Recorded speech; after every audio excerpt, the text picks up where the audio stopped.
Hello, my name is Taylor Cornwall. After having to decide between 4 different interview topics to choose from, I have chosen to discuss with you how I personally would teach how to add fractions using unlike denominators. So how I personally would teach adding fractions with unlike denominators is I would use area models. So for an example, if you have, I'm going to take 1/2 plus 3/5. I'm going to have 2 different area models for each fraction. So for my 1/2, I'm going to have 2 equal parts, which one of those parts in the area model is going to be shaded in, which is going to represent 1/2. So for 3/5, I'm going to have an area model that's going to have 5 equal parts with 3 parts shaded in, which is going to represent 3/5.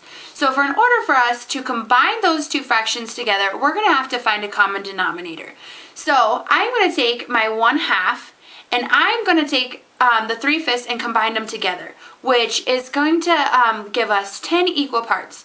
So we're going to have 5 shaded parts out of those 10, which is going to represent 5/10, which equals 1/2. And then for my 3/5, we're going to do the same thing. We're going to combine those 2 area models together, which is going to show that we're going to have 6 equal parts shaded in out of the 10, which is going to leave us with 6/10, which is going to which represents our 3/5. So if we combine those 2 fractions together, so we take 5/10 plus our 6/10, we're gonna it is going to equal 11/10, which also is going to leave us with a mixed number, which is going to be 1 and 1/10.